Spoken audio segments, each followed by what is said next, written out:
ஒரு காலத்தில் இந்தியாவின் ஒரு சிறிய கிராமத்தில் ராஜன் என்ற ஒரு மனிதன் வாழ்ந்தான்.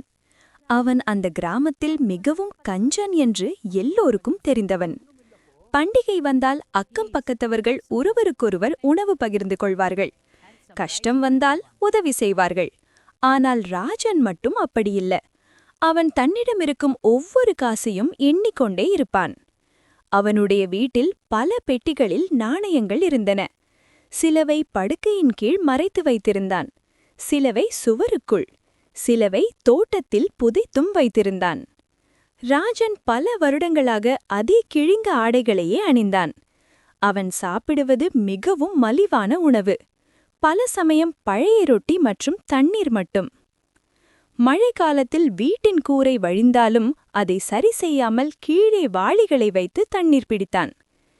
பணம் வீணா செலவு செய்ய வேண்டாமே, இந்த வாளி போதும் என்று அவன் சொல்வான். அவனுடைய அக்கம் பக்கத்தவர்கள் அவனை பார்த்து வருத்தப்படுவார்கள். ஒரு நாள் அவன் அயல்வாசி கமலா கேட்டாள், ராஜன், இவ்வளவு பணமிருந்தும் பிச்சைக்காரனைப் போல வாழ்வதற்கென்ன பயன்? ராஜன் சிரித்து தனது பணப்பையை தட்டிக்கொண்டு சொன்னான், ஒரு நாள் நான் இந்த கிராமத்திலேயே மிகவும் பணக்காரனாகப் போகிறேன். அப்போது நீங்கள் எல்லாம் என்னைப் போல சேமிக்கலையேன்னு வருந்துவீர்கள். ஆண்டுகள் கடந்து போனது. ராஜனின் பணம் அதிகரித்தது. ஆனால் அவன் உடல் நலம் குறைந்தது. கடினமான தரையில் மெல்லிய பாயில் தூங்கியதால் அவனுடைய முதுகு வளைந்து போனது. மங்கலான மெழுகுவர்த்தி ஒளியில் வேலை செய்ததால் கண்கள் பலவீனமானது.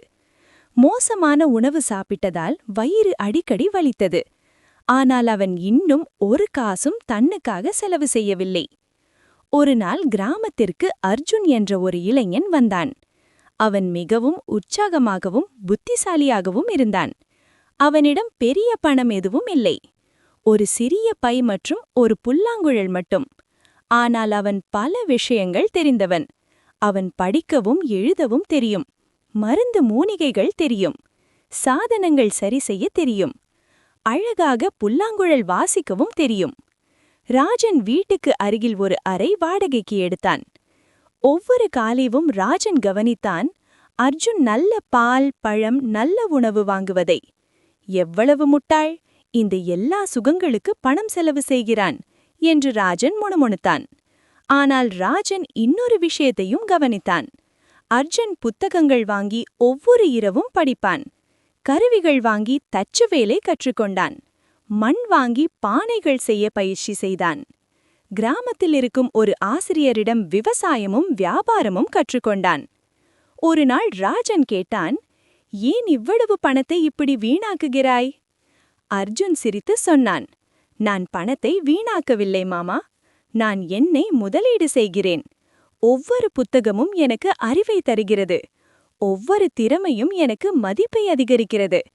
நல்ல உணவு எனக்கு வலிமை தருகிறது. ஒரு மனிதன் செய்யக்கூடிய சிறந்த முதலீடு அவனில் தானே. ராஜன் சிரித்து சொன்னான், முட்டாள் பேச்சு. சிறந்த முதலீடு பணத்தை சேமிப்பதுதான். அர்ஜுன் மெதுவாக சொன்னான், மாமா, நீங்கள் மிகவும் நோயாக இருந்தால் பணமிருந்து என்ன பயன்? உங்களுக்கு திறமைகள் இல்லையென்றால் அந்த பணத்தை எப்படி வளர்ப்பீர்கள்? அறிவு இல்லாமல் பணத்தை எப்படி சரியாக பயன்படுத்துவீர்கள்? ராஜன் கோபமாக அவனை அனுப்பிவிட்டான். மாதங்கள் கடந்து போனது. அர்ஜுன் தன்னில் செய்த முதலீடுகள் பலன் கொடுக்க ஆரம்பித்தது. அவன் படிக்க எழுத தெரிந்ததால் கிராம தலைவன் அவனை கணக்கு பார்க்க வேலைக்கு வைத்தான். தச்சு வேலை தெரிந்ததால் மக்கள் அவனை பொருட்கள் சரி செய்ய அழைத்தார்கள். மருந்து மூலிகைகள் தெரிந்ததால் நோயாளிகள் அவனை தேடி வந்தார்கள். அவன் புல்லாங்குழல் வாசித்ததால் ஒவ்வொரு விழாவிலும் அவனை அழைத்தார்கள். அர்ஜுன் பணம் சம்பாதிக்க ஆரம்பித்தான். ஆனால் அவன் இன்னும் தன்னில் முதலீடு செய்ய தொடர்ந்து கொண்டிருந்தான். இதற்கிடையில் ராஜனின் உடல் நலம் மிகவும் மோசமாயிற்று. ஒரு நாள் அவனுக்கு கடுமையான காய்ச்சல் வந்தது.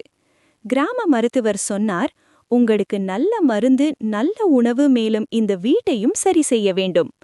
ராஜன் கேட்டான், அதற்கு எவ்வளவு செலவு? சுமார் 500 நாணயங்கள். 500? அது முடியாது. அவன் சிகிச்சையை தள்ளி வைத்தான். ஆனால் அவன் நிலை இன்னும் மோசமாயிற்று. இறுதியில் அவன் 1000 நாணயங்கள் செலவு செய்ய வேண்டிய நிலை வந்தது. அந்த நேரத்தில் அர்ஜுன் அவனை பார்க்க வந்தான். சூடான சூப் கொண்டு வந்தான். ராஜனின் கண்களில் கண்ணீர் வந்தது. அர்ஜுன், நான் முட்டாள்தான். அர்ஜுன் சிரித்தான். இல்ல மாமா, நீங்கள் ஒரு முக்கியமான விஷயத்தை மறந்துவிட்டீர்கள். எது? நீங்கள்தான் உங்கள் வாழ்க்கையின் மிகப்பெரிய சொத்து. பணம் வந்து போகும், ஆனால் அறிவு, திறமை, உடல் நலம் இவை இருந்தால் நீங்கள் எப்போதும் முன்னேற முடியும். அந்த நாளிலிருந்து ராஜன் மாறினான். அவன் வீட்டை சரி செய்தான், நல்ல உணவு சாப்பிட ஆரம்பித்தான், கண்களுக்கு கண்ணாடி வாங்கினான். அர்ஜுனிடம் படிக்கவும் எழுதவும் கற்றுக்கொண்டான். சிறிய தச்சு வேலைகளும் கற்றுக்கொண்டான். 1 வருடத்தில் ராஜன் முழுமையாக மாறிவிட்டான். இப்போது அவன் பணம் சேமிப்பான், ஆனால் வாழ்க்கையை அனுபவிக்கவும் தெரிந்தது. ஒரு நாள் சூரிய அஸ்தமனத்தை பார்த்து கொண்டிருந்தபோது ராஜன் சொன்னான், நீ எனக்கு மிக முக்கியமான பாடம் கற்றுக் கொடுத்தாய். பணத்தை மண்ணில் புதைப்பதுதான் சிறந்த முதலீடு அல்ல, நம்மை நாமே வளர்த்துக் கொள்வதே சிறந்த முதலீடு. அர்ஜுன் சிரித்தான்.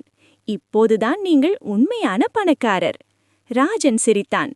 பல வருடங்களுக்குப் பிறகு அது உண்மையான மகிழ்ச்சியின் சிரிப்பு.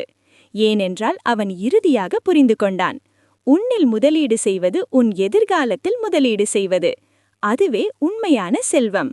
இந்த கதை உங்களுக்கு பிடித்திருந்தால் லைக் பண்ணுங்க. உங்களுக்கு அன்பான ஒருவருடன் இதை ஷேர் செய்யுங்க. இன்னும் பார்க்க ட்ரீம் பிக் தீம் சேனலுக்கு சப்ஸ்கிரைப் பண்ண மறந்துடாதீங்க.